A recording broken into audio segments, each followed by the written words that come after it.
In this video, we talk about the derivative of e to the x, or in other words, the slope of the tangent line of y equals e to the x at x equals x naught.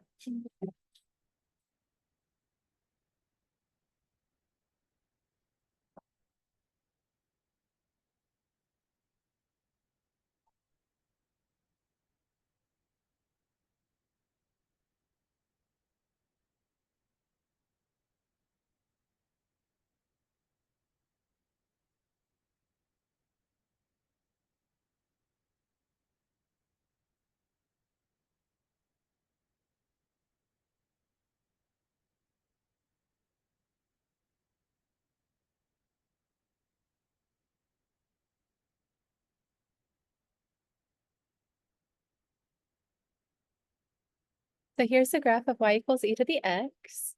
We're going to illustrate the limit definition of the derivative. To do that, we'll pick a point. I'll call that x naught. Initially, we're just going to use x naught equals negative 2.5. And then we'll plot x naught and f of x naught. So that's that point right there. And we'll let h be the step size. So we're going to start at x naught and then add h to that. If h is equal to 4.84, we get this negative 2.5 plus 4.84 as our x value. We can plot that point as well. So that gives us this location there. It looks like x naught plus h is about 2.34. And just to emphasize that step size h, the distance from this point to this point horizontally, I'm going to graph x equals x naught as a vertical line and x equals x naught plus h as a vertical line. So that distance between those two lines is h. And then we can graph the secant line. The secant line is just the line that passes through those 2 points. And the slope of the secant is the change in y, which is f of x naught plus h minus f of x naught divided by h. Right now, with those 2 points, it's about 2.12. We've got Desmos calculating that for us.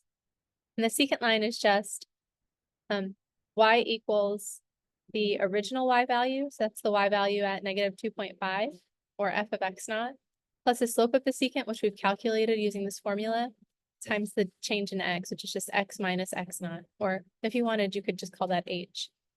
So there's that line right there. And we'll graph the tangent line on the same screen.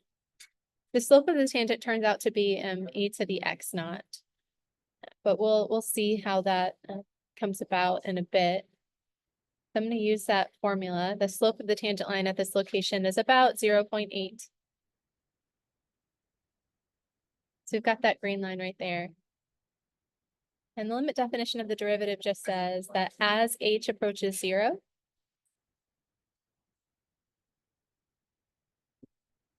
this secant line approaches the tangent line. And the slope of the secant line approaches the slope of the tangent line. So if we look at those two numbers,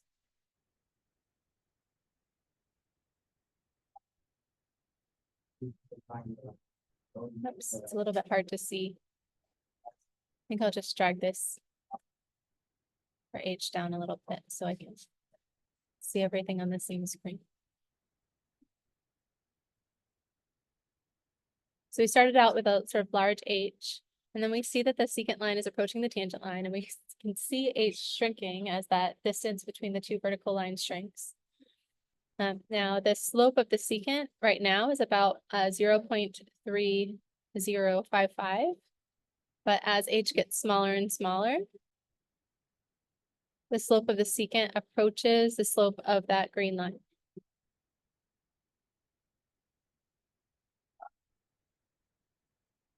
And if h is 0, well, the slope of the secant is undefined because we'd end up with 0 over 0.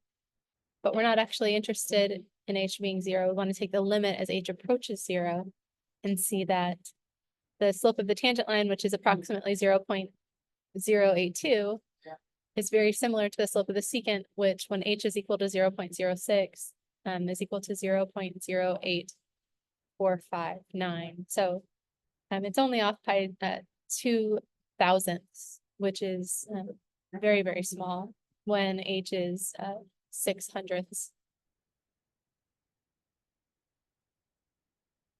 Okay, so we see that. We can visualize that just by looking at that. But you might say, okay, how can I prove that to myself numerically? Well, one way we can do that is to represent the slope of the secant line and look at the slope of the tangent line in a table and then see how they compare to each other. So this is the slope of the secant line. I've changed the notation just a little bit because we've already used the variable h for our step size. We used delta x in our derivations beginning, but we're using h because Desmos has a problem with the Greek letters, at least it does right now. And then since I used slope subsecant before, I'm just adding an extra one there to distinguish this from the original.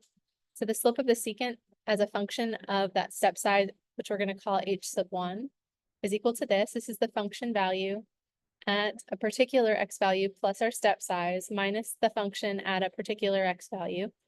Now, rather than using x naught, I'm using a here, just because we've already used x naught. And then we're dividing by the step size, which in this case is h1. The slope of the tangent at a1 is e to the a1. And then we can let a vary.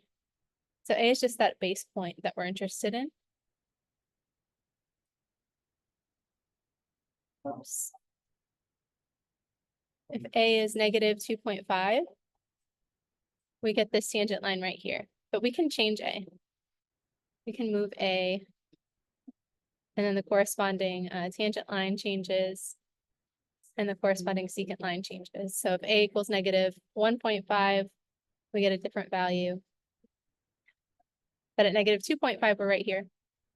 Okay, so I let a equal negative 2.5, and then I'm going to take a small step, negative 0.5 units away. So that means I'm looking at a equals negative 2.5 and x plus, or that x value plus the change in x, which is represented by the a plus the h sub 2. It's going to be this negative 2.5 plus the negative 0.5, which is negative 3. We're taking a small step this way, and this is the slope of the secant at that point, and then the corresponding slope of the tangent at that x value. And what we see is as h goes to 0, as x, we've got h, or step size of negative 0.5, so we've gone a half of a unit away, and then a tenth of a unit away, and then a hundredth of a unit away, and then 1,000th of a unit away, and then 1/10,000th of a unit away. We can see that these slopes seem to be approaching 0.082 as we approach from the left. And then if we look at the h values, oops, I'm having trouble with that. There we go. If we let the h values approach 0 from the right, so h equals 0.5, so we're a half of a unit away, then a tenth of a unit away, then a hundredth of a unit away, and so on. We can look at those slope of the secant line values, and as we calculate those slopes of the secant line, it looks like on either side of h equals 0, the limiting values of the secant seem to be approaching 0.082. And if we look at that actual slope of the tangent there, we do get about 0.082. So that's sort of what we would expect. Now, it might be nice to actually see this graph move with our changing a over here, but these step sizes for h are so small that this second point is going to be very, very close. And we're going to let h go to 0 from the right. That's when we're taking h to be a tiny positive number. We could also let h go to 0 from the left, but we would, the points are going to be so close together that we won't be able to see very much. I mean, I guess we could zoom in a lot, but still they're so similar that you can't really see it. But we can see from the table of values that as we approach that point A, where h is equal to 0, as h goes to 0, this approaches a finite value. And then if we look at different values of a, then we get different slopes of the tangent line, and then a different slope of the secant line. When a is equal to negative 0.85,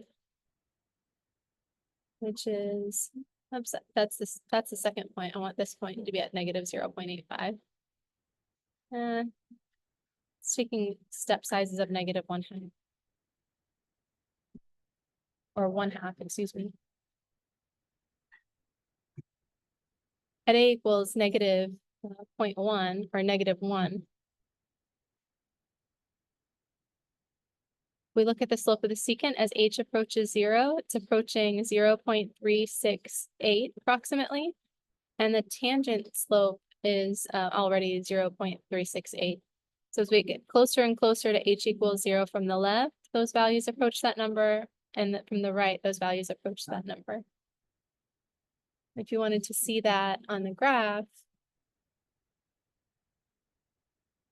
you would let the second point approach the first. It's difficult to see. And then see what happens. Of course, it's very difficult to see unless we zoom in a lot.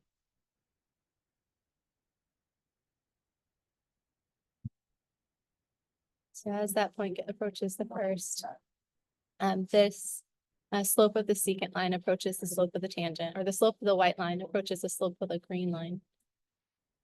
And then now those in the picture that I've drawn on Desmos, our h values are positive, but we could have just as easily let the h values be negative as well. So here my h is going from 0 to 5. Let's let h go from negative 5 to 0. In that case, h equals negative 0.5 gives us a secant line where the second point is to the left of our point of interest. But as that second line approaches the first, the slope of the secant line changes the whole time. And the claim is that the slope of the secant will approach the slope of the tangent.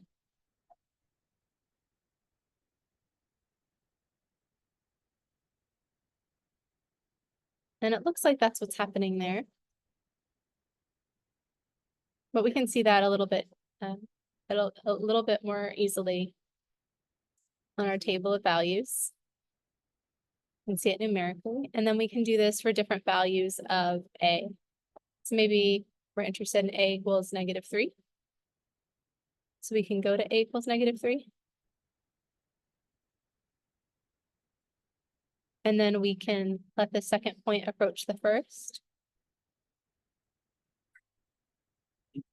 Need my little slider. It's up here.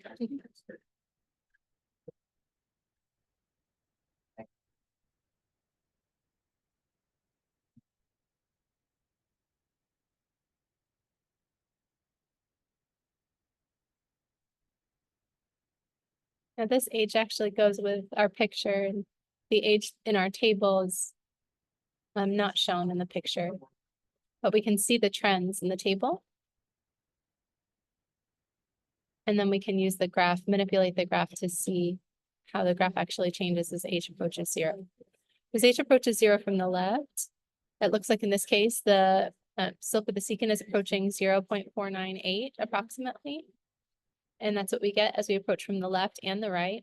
Approaching from the left is where our h's are negative because we're taking our x value and we're subtracting a number. Adding a and h2 or x naught and h is just this number plus this number. And those, since this number is negative, we end up to the left of that. And then as h gets closer and closer to 0, we zoom in.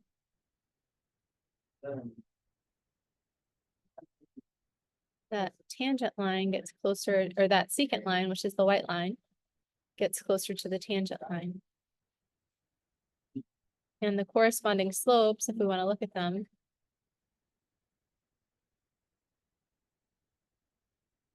are shown here. The slope of this tangent line is this value, and the slope of the secant, well, it approaches, we can see that it's approaching that value if we sort of manipulate our slider while we have those other cells visible.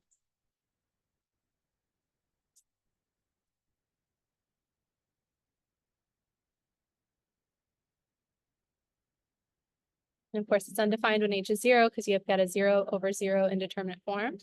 As h gets very close to 0, the slope of the secant approaches the slope of the tangent. All right.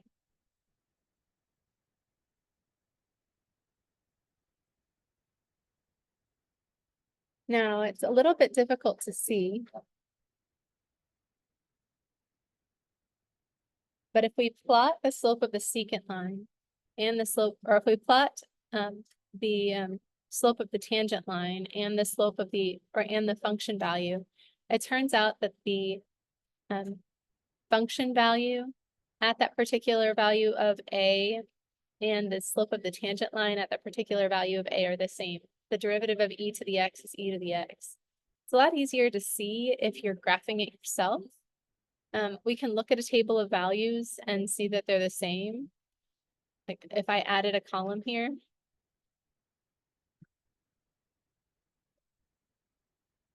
we would see that the slope of the tangent and the function value are the same. That reasoning is a little bit circular though, because I actually used that formula e to the a to compute the slope of the tangent. So you're like, oh, look, they match. Well, I used the same formula when I typed it in. So of course they match. But in practice, what I usually do in class with the Calculus 1 students is I have you guys graph this. This might be a good exercise if you have time. Maybe add a grid, add some minor grid lines. And what I have my students do typically in class is graph the exponential function on a grid.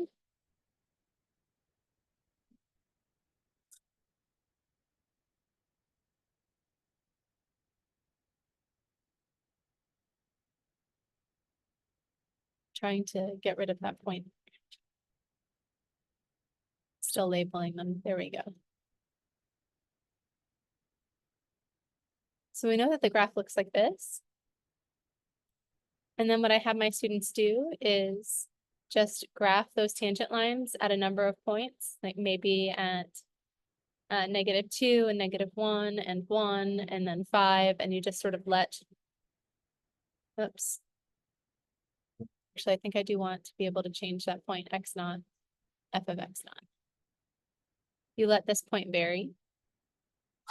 And then at each location, at x naught equals 0.5, you use the little grid to calculate the slope. You say, okay, well, on x equals 0.5, it looks like the slope is, well, I go over 3 and then up, what is that? 1, 2, 3, 4.5. So rise over run is 4.5 divided by 3. So you would divide that and you get 1.5 as approximately the slope of that line. And it looks like it's exactly 1.65 instead of 1.5. So I would get approximately 1.5 just using the grid. But then I would look at the slope of the tangent line and figure out what that is. And then I would compare that value for the calculated slope with the value of the function there. I thought it was about 1.5 and it turned out to be the 1.65. And so you say, okay, the slope seems to be about this, and this is what the function value is. And if you keep doing that with different points, like let's say we're here at x equals 0, I go up to and over 1, or up to and over 2, looks like the slope of the line is 1, and it turns out that that's exactly right. The slope of the curve is 1 at x equals 0, and the function value is 1. So if you do that for a table of values, so you create a table kind of like this. Basically, you vary your x naught.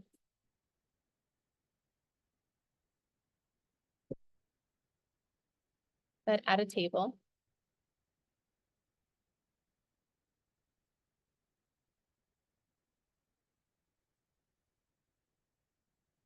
And maybe we'll do this for, let's see, a range of values. So we can let x equal all the values between -3 and 3.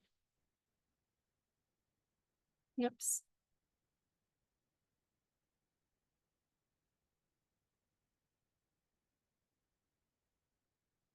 Doesn't like that. I'm going to call this x sub 2. I'll call this x sub 2.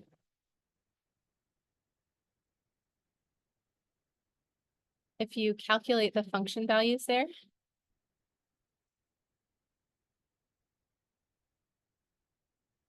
and then you also calculate the derivative there,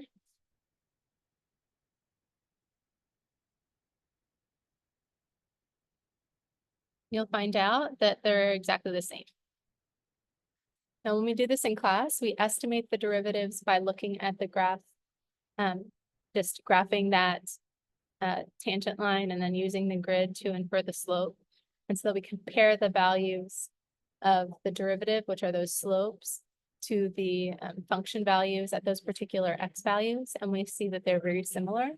And then if we try to graph that derivative, what we end up with is all the original function. We're like, okay, the slope at 1 is equal to 1, and the slope at 2.7 is equal to 2.7, and the slope at 2 is equal to essentially e squared. Like you're like, the slope is the same as the function, and yeah, it turns out that that's correct. When the derivative of the exponential function is the exponential function, it makes it the easiest differentiation rule that you'll learn. It's very nice. And it's kind of cool when the students are actually doing this calculation in class where they're letting x vary, calculating the slope by hand, and then discovering for themselves that the slope that they're calculating is very close to the function value. It would be equal to the function value if we could calculate that slope precisely, but it's a little bit harder to see. So I would recommend that you make a table like this and just see what happens. Like those are the function values. Those are the derivative values. They're the same. But that the reasoning is a little circular. I'm not gonna lie, because the way the Desmos.com is computing that derivative is using the formula, and the derivative of e to the x is e to the x. So we're just trying to discover that, and we can discover that by graphing. So if you want to try that exercise, what I would recommend is just graphing that function, drawing some tangent lines, and then at each x value, writing down the function value and then the slope. So for this -3, it says f of x is equal to 0.049. I'm not actually thinking of it that way. I'm thinking of e to the -3. And I'm like, what's e to the -3? I'd use my scientific calculator and it would tell me that's the value. And then for x equals -2, I'd plug in -2 and I'd say, what's the value? Use my calculator. My calculator tells me that's approximately 1.35. And so I want to look at the slope at that location. Say x equals -2. Draw a tangent line there, calculate the slope using the grid, and see that I have a line with a very small positive slope. And you can do that if you want to. And for that, I would actually use this version of it so that you can draw those tangent lines, do the calculations, and see how close the function value and the derivative value are. All right, that's it. So the derivative of e to the x is e to the x.